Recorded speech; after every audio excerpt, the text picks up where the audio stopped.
दोस्तों नमस्कार, बहुत बहुत स्वागत है मेरे YouTube चैनल फार्मिंग नॉलेज पर। आशा करते हैं मछलियाँ अच्छे से ग्रो कर रही होंगी।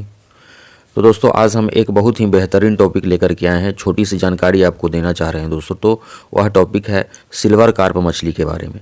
जैसा कि सारे लोग जानते हैं, इस मछली का ग्रोथ बहुत ही अच्छा होता है आपके तालाब में। इसका बढ़वार बहुत अच्छा है दोस्तों।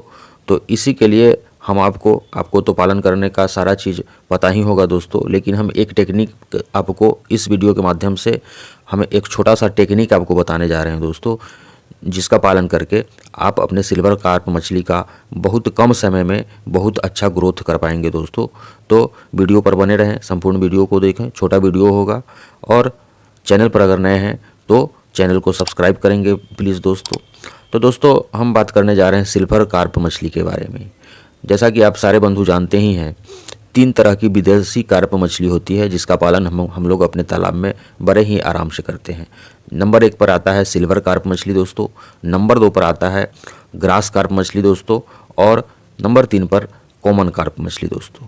यह तीनों मछलियाँ तालाब के तीनों तली के लिए, जैसे सिल्वर कार्प का पालन हम तालाब के ऊपरी तली में करते हैं, ग्रास कार्प मध्य तली में किया जाता है, और कॉमन कार्प सबसे निचली तली में किया जाता है दोस्तों।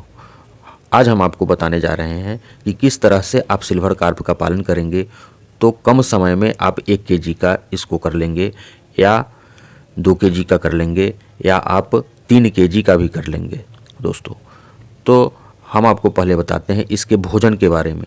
सिल्वर कार्प मछली के भोजन में भी आपको विशेष लागत लगाने की आवश्यकता नहीं होती है, तब जबकि आपके तालाब में प्लैंक्टन का बहुत सारा निर्माण कम खर्च में स्वतः हो जाए।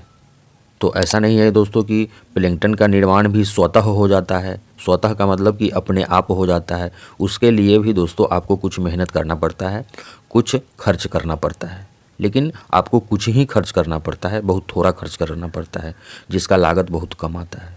तो आपको दोस्तों पता होना चाहिए कि सिल्वर कार्प मछली का जो भोजन है वह प्लैंक्टन है, फाइटोप्लैंक्टन है और जू प्लैंक्टन है। तो उसके निर्माण के लिए दोस्तों आपको एक ही चीज़ हम बताएंगे कि आप अपने तालाब में समय समय पर गोबर का छिड़काव अवश्य करते रहें। इससे आपके तालाब में प्लैंक्टन का निर्माण बहुत अच्छी तरह से होते रहेगा और आपकी सिल्वर कार्प मछली का ग्रोथ बहुत अच्छी तरह से होते रहेगा दोस्तों। अब हम एक जानकारी और दे देना चाहते हैं कि आपको बीज कितना डालना है आपको पता होगा, या फिर से एक बार हम बता देते हैं कि आपको 1 एकड़ के तालाब में अगर आप 3 मछलियों का पालन करते हैं, जिसमें 3 मछली IMC का लेते हैं और 3 मछली का पालन आप कार्प मछली का पालन करते हैं, तो उस पोजीशन में आपको 2000 सीड आप सिल्वर कार्प मछली का अपने तालाब में डालेंगे तो अच्छी तरह से इसका ग्रोथ होगा दोस्तों। अब प्लैंक्टन निर्माण के बारे में जैसा कि हम आपको बताएं, आप समय समय पर गोबर का छिड़काव अपने तालाब में अवश्य करते रहें। उसके साथ अगर आप भोजन देना चाहते हैं अच्छा ग्रोथ पाने के लिए, तो आप गाय के गोबर और मकई के दरा, राइस ब्रान, सरसों की खली और कुछ DAP खाद उसमें मिला करके और थोड़ा सा गुड़ भी मिला दे। जो भी भोजन बनाएं आप अपने मछलियों के लिए तो गुड़ भी बना दे। तो इससे क्या होगा कि गाय के गोबर से प्लैंक्टन का निर्माण बहुत अच्छी तरह से हो जाएगा। उसमें राइस ब्रान मिला हुआ रहेगा तो मछलियाँ खाएंगी, और दूसरा मछली भी आपके तालाब में जो निचली तली के लिए होगी उसको भी यह भोजन आप फायदा करेगा।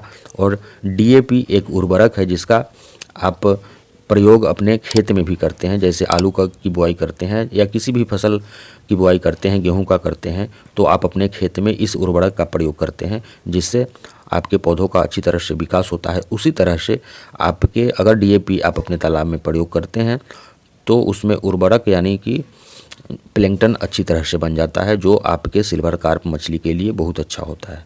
अब हम बता देते हैं कि इसका डोज आपको कितना देना है।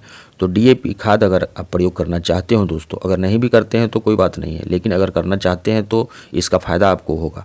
तो हम डोज उसके लिए बताते हैं कि 1 एकड़ का तालाब है तो आप 8 केजी प्रत्येक माह अपने 1 एकड़ के तालाब में DAP खाद का प्रयोग करते रहें पानी में घोल करके। अगर ½ एकड़ का तालाब है तो आप 4 केजी प्रत्येक माह DAP खाद का प्रयोग करते रहे दोस्तों। अब हम बात करने जाते हैं दोस्तों कि हम जो शुरू में आपको बताए थे कि एक टेक्निक हम आपको बताएंगे। ये सारी चीज़ें तो हम जनरल चीज़ आपको बता दिए, अब वह टेक्निक हम बताने का प्रयास करते हैं जिस टेक्निक से जिसको अपना करके आप अपने सिल्वर कार्प मछली को बहुत जल्द कम से कम समय में आप 3 किलो 4 किलो साइज का कर सकते हैं। तो वह टेक्निक है दोस्तों कि आप अगर अपने तालाब में सिल्वर कार्प मछली का पालन करते हैं तो उस तालाब में आपको कतला मछली का पालन नहीं करना पड़ेगा दोस्तों। उस पोजीशन में आपकी सिल्वर कार्प मछली का ग्रोथ बहुत अच्छा होगा। अगर आप कतला मछली का पालन नहीं करते हैं तो अगर आप उपली तली के लिए दोनों मछलियों का पालन कर लेते हैं तो उस पोजीशन में सिल्वर कार्प मछली का ग्रोथ नहीं होगा और ना ही कतला मछली का ही ग्रोथ हो पाएगा दोस्तों। तो इस टेक्निक से अगर आप अपने तालाब में पालन करेंगे मछलियों का तो बहुत अच्छा से ग्रोथ होगा। एक बार हम फिर कहना चाहते हैं कि ऊपरी लेयर के लिए आपको या तो कतला मछली आप डालें अपने तालाब में, नहीं तो सिल्वर कार्प, दोनों में से किसी एक का ही पालन करें। धन्यवाद दोस्तों। छोटी सी जानकारी अगर अच्छा आएगा तो चैनल को सब्सक्राइब करेंगे, वीडियो को लाइक करेंगे। धन्यवाद।